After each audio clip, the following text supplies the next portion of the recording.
저희가 좀 궁금한 거는 중국에서 처음에 이제 토지 사용권을 민간한테 매각을 할 때 그 방점이 어디 있었는지가 저는 되게 궁금한 거예요. 무슨 말이냐면 국내에 있는 자본을 최대한 이렇게 민간 자본을 동원하려는 목적이었던 건지 처음엔 그런 거 아닌가요? 제가 아까 션전을 말씀을 드렸는데 션전은 중국의 최초의 경제 특구예요. 경제 특구인데 바로 홍콩에 붙어 있고요. 그래서 중국이 션전의 경제 특구를 처음에 이제 개발하려는 컨셉은 가공업. 그러니까 국내의 가공업을 조금 더 육성하기 위한 전략이었지만 그게 이제 곧바로 이제 사실은 해외 기업을 유치하는 쪽으로 이제 전략이 더 커지는 거죠. 그러니까 초기에는 국내 기업에게 토지 사용권을 양도하는 거였다면 그게 얼마 가지 않아서 이걸로는 사실은 중국 발전을 추동하기는 힘이 약하잖아요. 당연히 그러겠죠. 그러니까 바로 이제 해외 자본을 유치하는 쪽으로 선회를 하죠. 그러면 그 토지 사용권의 매각 범위가 예. 그 매각 대상이 처음에는 국내에 한정돼 있었겠지만 금방 급속도로 외국까지 또 넓어졌겠네요. 그렇죠.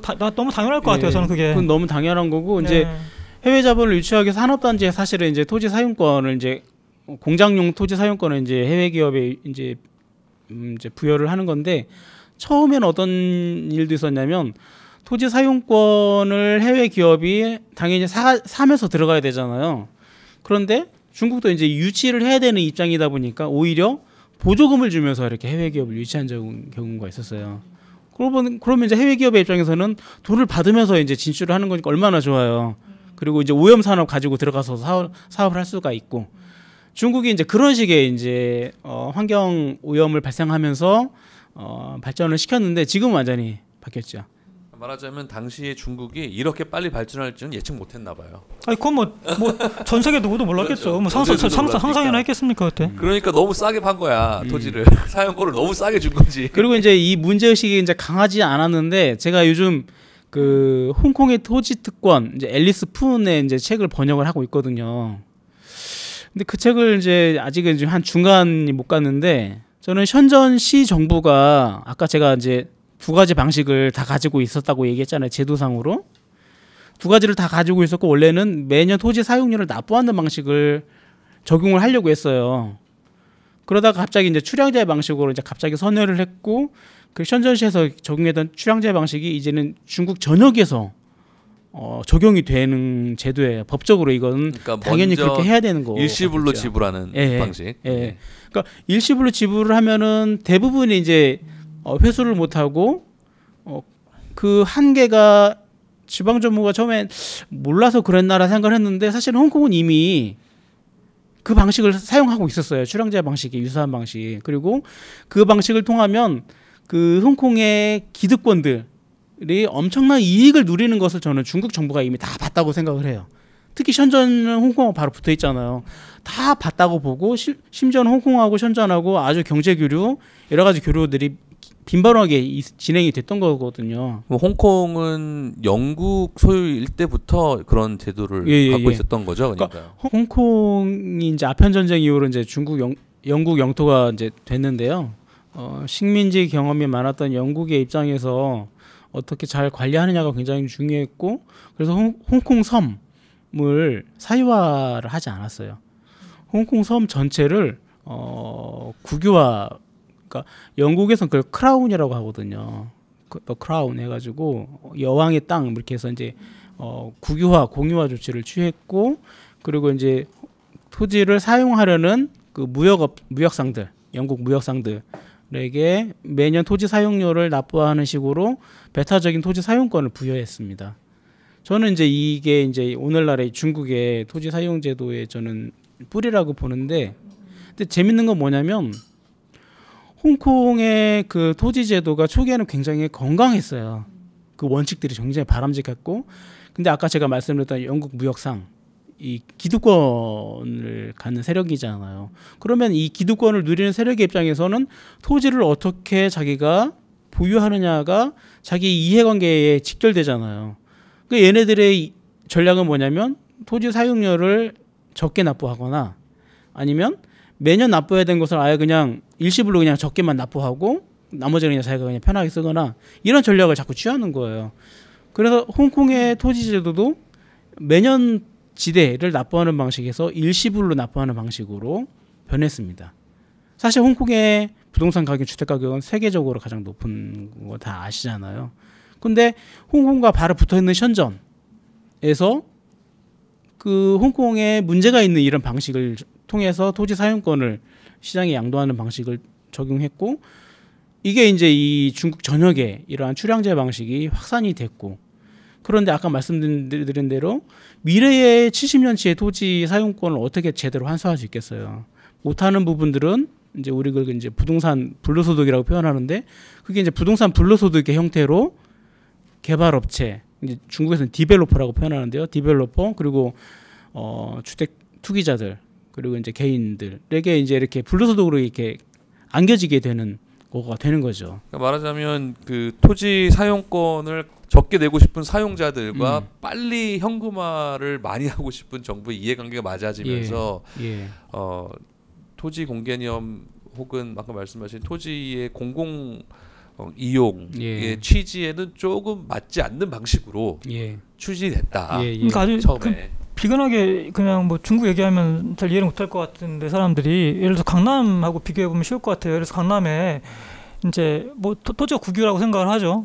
해보죠. 근데 이제 뭐 강남 예전에는 그냥 논밭이었잖아요. 거기 그렇죠. 그다음에 뭐 과수원이었고 이랬잖아요. 근데 이제 이게 말 그대로 뭐 어찌 보면 대한민국 최초의 계획 도시가 된 거지 않습니까? 근데 이제 온갖 인프라가 집중되고, 근데 처음에는 이제 정부에서는 아무튼 인프라를 깔려니까 돈이 필요하고 목돈이 필요했고 해서 그냥 야 그러면 여기 70년 동안 그 네 사용권 매각할 건데 뭐 그 어떤 특정한 필지가 있어요. 근데 현재 가격으로 현재 뭐 가격에다 좀 저기 해서 뭐 그래 그 말했어 내가 뭐 한 10억 받을까? 이렇게 받은 거죠. 받았는데 나중에 알고 보니까 1,000억이 된 거예요. 쉽게 말하자면 사실은 그게 그렇게 된 거잖아요. 그러니까 나머지 990억을 그냥 그 토지 사용권을 정부로부터 매입한 거죠. 매수한 민간이 990억을 먹어버린 거예요. 그런 거잖아요. 그러면서 그걸 이제 팔고, 그러니까 당연히 투기가 기승을 부리고, 그렇게 이해하면 정확히 맞는 거겠죠? 그렇죠. 그래서 이 부동산 투기는 토지 소유권을 국가가 갖고 있느냐 개인이 갖고 있느냐가 중요한 게 아니고, 토지에서 발생하는 가치를 사회적으로 잘 환수할 수 있느냐 없느냐에 의해서 부동산 투기가 발생한다라고 저는 생각을 합니다. 그러니까 그 일종의 민법 체계에서 말하자면 수익권일 거고, 그렇죠? 수익권이고, 그 다음에 우리가 그냥 경제학적으로 말하면 지대, 임대료 이런 거잖아요. 그러니까 그거를 일시불로 받아버리면 그 나머지를 그 사용권을 가져간 민간이 갖게 되는 거죠. 그만큼. 그러니까 이제 결국에는 매년 평가를 하든 아니면 3년마다 그걸 평가를 해서 환수를 계속 임대료를 높이든 해야 공공이 그 민간한테 안 뺏긴다는 얘기가 되는 거겠죠. 그렇죠. 그래서 이제 중국에서 이제 향후 이제 한 20-30년 안에 가장 첨예한 이슈 중에 하나가 뭐냐면, 그 아까 이제 주택 용지는 70년 기한인데 가령 이제 80년대부터 만약에 이제 70년의 사용권을 만약에 양도했다고 하면 벌써 한 40년이 흐른 거잖아요. 이제 30년이면은 이 기한이 도래합니다. 그러면 원래 중국의 공법상으로는 기한이 끝나면 특별한 경우가 아니면 그냥 보통 재연장이 돼요. 뭐 물권법에서는 뭐 자동 재연장이 돼가지고 굉장히 그거를 이제 이슈화를 하는데, 사실은 당연히 개인의 입장에서는 자동 재연장이 되는 게 맞는데, 중요한 거 뭐냐면 재연장할 때 70년치의 토지 사용료를 일시불로 다시 납부를 해야 돼요. 그럼 그때 70년은 그 당시에, 그러니까 과거의 기준이 아니라 지금의 기준, 그러니까 미래에 끝나는 시점에서의 그 당시에 주택 가격을 기준으로 해서 납부를 해야 되기 때문에, 그렇게 납부를 하면 이제 폭동이 나는 거죠. 난리가 나는 거죠. 그래서 그거 어떻게 할 거냐. 70년 기간 자동 연장은 좋아. 그런데 일시불로 70년을 납부한다. 어느 누구도 납부할 수가 없고 이제 저항이 심하기 때문에, 그래서 2007년에 제정된 물권법 그리고 올해에 통과된 민법전은 모두 주택용지에 대해서 자동 재연장 규정을 담고 있지만, 그러면 그 토지 사용료를 어떻게 납부할 거냐에 대한 납부 방법, 위법이라던가 이런 관련 조항들은 담겨 있지가 않아요. 이게 가장 첨예하고 중요한 이슈인데요. 저는 이 전환기에 저는 중국 정부가 부동산 투기를 완화하면서 좀 건강한 경제로 좀 더 전환할 수 있는 중요한 모멘텀이라고 보는 것입니다. 어떻게 정책을 취합하고 선택할 거냐가 굉장히 중요한데요. 저는 이제 사실은 그 해답은 재밌게도 중국의 지금의 제도 안에 다 담겨 있어요. 중국 내 이제 토지 출량제는 일시불로 내는 방식이라면 매년 납부하는 방식에 대해서 아까 제가 여러 번 설명했지만 그걸 연조제라고 표현해요. 매년 토지 사용료를 납부하는 제도에서 연조제. 그래서 연조제 방식으로 만약 하게 되면 매년마다 토지 사용료를 납부하면 돼요. 물론 토지 사용료는 아까 우리 이태경 부소장님께서 말씀하셨듯이 재평가가 되는 가치이기 때문에 토지 가치가 오르면 계속 사회가 그걸 제대로 환수하는 시스템입니다. 반대로 토지 가치가 내려가면 싸지겠죠. 또 싸지는 거죠. 정리를 하면 토지 출량제 70년이 끝나면 저는 연조제로 재계약을 하자. 자연스럽게 그렇게 갈 수도 있겠네요. 그렇게 가자라는 논의가 사실은 국가 연구 조직 내에서도 이미 이야기가 되고 있어요. 70년치를 어떻게 내 지금? 예. 엄청 비싸졌는데. 근데 그건 이미 제도 안에 있는 거잖아요. 있는 거예요. 연조제라고 예. 하는 건. 예. 그걸 이제 주로 채택 안 할 뿐인 거지. 지금의 연조제는 과거의 행정배정으로 사용하고 있는 기업이나 그리고 출량제를 보완하기 위한 아주 보조적인 수단으로만 쓰고 있어요. 그런데 저는 이게 이론적으로 가장 탁월한 제도다. 헨리 조지의 이론에 가장 부합하는 제도이기 때문에 출량제가 끝나면 연조제로 70년을 갈아타자. 그래서 매년 제대로 내자. 말하자면 출량제는 기득권에게도 이득이 되고 정부에게도 이득이 되죠. 예. 근데 거기에 피해자는 누구냐? 그러면 그 토지 투기로 인해서 발생하는 빈부격차로 예. 인해 빈부격차의 그 하층인들이 유일한 피해자예요. 토지 사용권에 접근할 수 없는 네. 무주택자들이 절대다수 인민들이죠. 맞아요. 예. 접근이 불가능하니까 애초에. 예. 당연히 그러니까 굉장히 그 기득권 중심의 어떤 제도였다라고 평가할 수가 있겠네요. 예, 저는 이제 그렇게 보고 있고요. 그래서 토지 출량제를 연조제로 갈아타자라는 게 제 핵심 주장이고요. 또 하나 이제 주장을 한다면 뭐가 있냐면 그러면은 출량제 기한이 만료될 때까지 현재의 방식을 그대로 둘 거냐? 저는 그것도 역시 아니라고 봐요. 우리나라도 토지 보유에 대해서 보유세를 계속 강화하자라는 담론이 일어나고 있듯이 저는 중국에서도 토지 출량제에 의해서 토지 사용권을 확보한 개인들과 기업들에게 더 정당한 토지 사용료를 환수해야 된다고 봅니다. 그런데 이 방식이 이미 중국 안에 있어요. 그 이제 조세적인 접근인데 그게 뭐냐면 도시 토지 사용세라는 게 있어요. 도시 토지 사용세. 1990년대 초에 이미 제정이 됐던 거고요. 근데 아쉽게도 이 방식은 도시 토지에 대해서 적용하는 세금인데 토지 가치가 아니라 토지 면적에 대해서 부과를 하고요. 그 부과 기준도 잘 이렇게 현재 시세를 잘 따라오지 못하고요. 그리고 이제 이런 좀 한계가 있어요. 그리고 부과율도 굉장히 낮은 수준이고 그래서 부과의 액도 낮고 그러니까 한마디로 말해서 도시 토지 사용세가 부동산 투기를 막는 효과가 너무나 미약하기 때문에 중국 정부가 또 다른 세금을 도입했어요. 몇 년 후에 토지 증치세. 그러니까 토지 증치세라는 것은 우리나라의 토지 양도세라고 이해하시면 돼요. 매매 차익에 대해서 부과하는 세금입니다. 그런데 이거 역시도 사실은 부과 수준이 미약해서 이제 부동산 투기를 막는 효과가 좀 약했어요. 그래서 아마 이제 한국의 언론도 이제 중국의 세제 변화에서 앞으로 듣게 될 용어 중에 하나가 부동산세라는 표현을 들을 거예요. 부동산세. 부동산세는 우리나라의 종합부동산세와 거의 성격이 유사해요. 주택 보유에 대해서 부과하는 세금이고요. 다주택자들에게 이제 부과되는 세금입니다. 이 부동산세는 리커창 총리가 2003년도부터 강력하게 부동산세 도입을 주장을 했었어요. 심지어 어떤 얘기도 했냐면 부동산세를 도입하면서 기존의 토지 사용, 토지 소유, 뭐 토지와 관련된 세금들을 다 일어나자 이런 주장도 있었어요. 그런데 이제 이 부동산세가 이해관계자들은 이 부동산세를 싫어하죠. 그래서 2003년도부터 리커창 총리가 주장했음에도 불구하고 이게 현실적으로 입법화가 안 되고 있고 겨우 상하이 충칭 몇몇 곳에서 아주 미약하게 실험을 전개하고 있는 정도예요.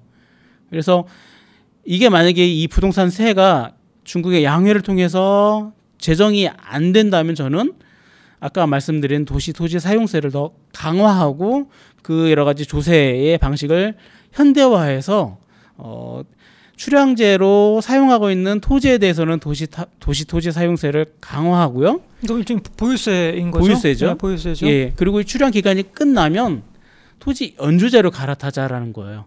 토지 연주제로 갈아타면 도시 토지 사용세를 부과할 필요가 없는 거죠. 말씀을 들으면서 드는 생각이 이게 무슨 뭐 사회주의냐 뭐 자본주의냐 이런 게 아니고 이 토지라고 하는 커먼즈 예, 또는 커먼웰스 어떻게 보면은 인간이 뭐 아무것도 하지 않았는데 주어진 어떤 그런 이 토지를 어떻게 하면 좀 더 공의롭게 정의롭게 사용할 거냐의 문제고 사회주의 국가도 뭐 국가가 소유하냐 뭐 이런 거에 우리가 매몰될 필요 없이 기득권들은 어떻게든 투기적 이익을 독점하고 싶어 한다. 쉽게 말하면 그냥 지대 추구를 하고 싶은 거죠. 예, 지대 추구 땅 짚고 헤엄치기니까. 그러니까 예. 뭐 사회주의든 자본주의든 다 마찬가지예요. 네. 그런 거는 기득권들은 그렇게 하고 싶어 하고 네. 우리처럼 기득권이 아닌 사람들 이게 뭐 기득권이냐 기득권 아니냐 뭐 우리는 기득권이 아닌가요? 우리도 기득권 되면 그렇게 하려나? 어쨌든 좀 더 공의로운 토지 사용을 어때 하는가의 문제다라고 이해를 하면 되겠네요. 이제 농담처럼 이제 우리는 기득권이 아니냐라고 제가 이제 질문을 던졌는데 사실은 우리도 만약에 기득권에 편입이 되면 우리도 다른 정책 선호를 보일 수가 있어요. 맞아요. 그래서 제가 이제 우리 한국 사회에서 기본소득 얘기가 나오듯이 저는 이 토지에서 발생하는 재원을 저는 기본소득으로 연결하자라는 주장을 많이 하고 있어요. 왜냐하면 저 책에서도 사실은 그 호주의 그 캔버라라는 신도시를 계획을 하면서 홍콩처럼 초기에는 굉장히 건강한 제도였어요. 토지에 도시 소유 및 개인에게 안정적인 사용권을 보장하고 개인은 매년마다 토지 사용료를 납부하는 방식이었다가 이제 주민들이 자기 이해관계를 극대화하게 하는 방식으로 투표권을 행사했고 그런 이제 시장은 당연히 그런 정책들을 이제 펼쳤던 거죠. 따라서 이제 건강한 제도를 지켜내는 게 우선 중국에서는 건강한 제도로 전환하는 게 중요하고요. 그 전환하는 힘을 끌어내는 거 그리고 전환했을 때 그 건강한 제도를 유지할 수 있는 그 힘이 뭐냐? 저는 기본소득이 저는 탁월하다. 즉 토지에서 발생하는 재원들을 개인들에게 나눠주는 거예요. 그럼 개인들은 주택이 있는 사람도 있지만 없는 사람들이 더 많다고요. 그럼 그런 사람들 이해관계를 직결시켜서 이 정책이 후퇴하지 않도록 이 시민들의 이해관계를 통해서 추동하는 거죠. 말하자면 굉장히 카머널스적인 예. 발상이네요. 예, 맞아요. 토지에서 나오는 예. 지대를 공공이 같이 누리게 하자. 그러니까 제도가 역진되지 않도록 그 제도의 수호자들을 강하게 조직하자는 거죠. 예. 결국에 저희가 이번에 코로나로 다 재난 기본소득 받으셨잖아요. 저는 굉장히 이게 중요한 전환점이라고 봐요. 우리 국민 전체가 새로운 경험을 한 거예요. 그렇습니다. 예. 마찬가지로 저는 중국의 인민들도 새로운 경험을 통해서 자기들의 권리가 사실은 여기에 있었다라는 것을 경험하는 게 저는 굉장히 중요하다라고 봅니다. 자, 우리가 이 얘기를 이제 용산 신도시 얘기하면서 시사점을 얻어야 되겠죠? 사실 용산 신도시가 이 얘기의 모두 출발이었는데 어떻게 보면 용산 신도시가 그러한 건강한 토지 제도를 우리도 한번 경험해보는 첫 출발이 될 수도 있을 것 같아요. 그렇습니다. 예. 토지 공공 임대제를 도입을 하고 그리고 이제 굉장히 중요한 것은 땅은 계속 공공이 갖고 있고요. 그 다음에 우리는 뭐 이제 사용권 이런 개념은 중국하고 좀 다르니까 사용권을 뭐 민간에 매각하거나 이런 건 아니죠. 그냥 이제 건물만 민간한테 그냥 그건 분양이죠, 분양. 그런데 역시 이제 여기서 기본은 이제 토지 사용료, 그렇죠? 토지 사용료를 3년에 한 번이 됐든 간에 계속 평가를 해서 거기에 합당하게 환수해야 한다, 그렇죠? 그렇게 하지 않으면 이게 투기가 또 일어난다. 네, 이거는 쉽게 말하자면 그렇게 하지 않고 시장 그 임대료랑 굉장히 이게 이격이 많이 벌어지면 이게 자본화되고 그러면서 그 놀랍게도 건물에 그냥 붙게 되는. 그러니까 우리가 권리금화 되는 거죠. 예, 그러니까 일종의 이게 예전에 우리가 이명박 정부에서 서초지구에 그 토지 임대부를 했어요 일부. 근데 거기가 임대료가 굉장히 쌌거든요. 말도 안 되게 쌌어요. 그러니까 시장 임대료랑 굉장히 괴리가 컸습니다. 그렇게 되다 보니까 이게 놀랍게도 자본화되면서 그러니까 권리금화되면서 건물에 붙어버려요. 그러면서 건물 가격이 천정부지로 뛰는. 건물은 그냥 자유롭게 매매가 가능하니까. 건물 가격 되게 쌌죠 사실은. 왜냐하면 당연히 그 건축비만 들어왔으니까. 근데 우리도 그러니까 중국의 문제를 작게나마 경험한 거죠. 예, 그렇습니다. 그래서 그래서 용산 신도시 결국에는 이제 이게 뭐 그 사업이 진행이 될 텐데 이거는 그 실패를 경험하지 않으려면 중국 사례에서 경험하듯이 그 결국에는 임대료, 토지 사용료죠. 토지 사용료를 민간이 가져가지 못하도록 공공이 계속 환수하도록 뭐 그걸 100%는 아니더라도 하여튼 뭐 9할 이상은 환수할 수 있도록 계속 평가를 하고 시장 가치에 가깝게 붙여야 된다. 그래서 환수해야 된다라고 하는 게 이제 우리가 지금 조 박사님에게서 배울 수 있는 시사점인 것 같습니다. 그러니까 이게 민간에게 다 넘기는 게 참 불합리하구나라고 생각이 드는 점이 아까 조 박사님께서 말씀하셨지만 이 철도청의 그 토지야말로 어떤 누구도 그 토지 가격이 이렇게까지 오를 정도로 뭐랄까요 기여를 한 바가 없어요. 어떤 개인도 기여한 바가 없고 그렇죠. 어떤 기업도 기여한 바가 없고 맞습니다. 순전히 세금으로 거기 인프라가 다 마련된 거고 왜 그 세금으로 마련된 그 땅의 가치를 어떤 한 특정 개인이 다 가져가야 되는가? 이거는 정말 우리가 심각하게 생각해야 될 문제고 무엇이 정말로 더 정의롭고 더 대한민국 사회의 경제 발전을 위해서도 얻은 게 나은 선택인가를 그러니까 정당성과 효율성의 관점을 다 같이 봐야 되는 거죠. 맞습니다. 그러니까 효율성의 관점에 보더라도 철저히 효율성의 관점에서 봐도 효율적 관점에서 보더라도 우리가 중국 사례에서 확인했듯이 이것을 어떤 그 또다시 투기의 재원으로 활용해서는 안 된다라는 거를 또 다시 한번 배운 것 같아요. 네, 어떻게 잘 들으셨는지 모르겠습니다. 오늘 좀 내용이 쉽진 않았습니다. 뭐랄까요, 필요한 논의였다라고 생각이 들고 앞으로 이런 좀 어렵지만 꼭 짚고 넘어가야 할 부분들도 앞으로 계속 대화를 해보도록 하겠습니다. 많은 댓글 부탁드리고 욕도 좋습니다. 빨갱이 어느 부분이 좀 빨갱이인 것 같은지 좀 자세하게 적어주시면 저희가 왜냐면 저희 진짜 너무 자유주의자들이거든요. 그러니까 이게 그런 부분이라도 활발하게 대화를 통해서 오해는 풀어나가고 좀 더 발전적으로 대한민국 사회가 나아갈 수 있도록 함께 노력했으면 좋겠습니다. 오늘 함께해 주신 시청자 여러분 우리 두 분께 감사드립니다. 마지막 인사 한번 해주시죠. 네, 그 짧게 말씀드리면 부동산 가격이라고 하는 것, 그러니까 토지 가격이라고 하는 것은 그게 뭐 하늘에서 떨어지는 것도 아니고요. 이거는 그 본질이 임대료다. 예, 임대료고 중국이 왜 저지경이냐? 그 임대료라고 하는 것을 국가가 제대로 환수를 못하고 민간이 거의 다 가져가 버린 거예요. 그러다 보니까 투기가 기승을 부리고 부동산 가격이 막 폭등을 했던 거죠. 그렇게 이해하시면 정확히 맞습니다. 그러니까 중국이 뭐 사회주의 한다고 하는데 뭐 보면 엉망진창 아니냐. 그러니까 뭐 그 헛된 그 환상을 갖지 말아라고 하는 얘기는 이게 무지에서 기인한 얘기라는 말씀을 드리고 싶어요. 예. 조 박사님 마지막 인사 해주시죠. 시청자분들께.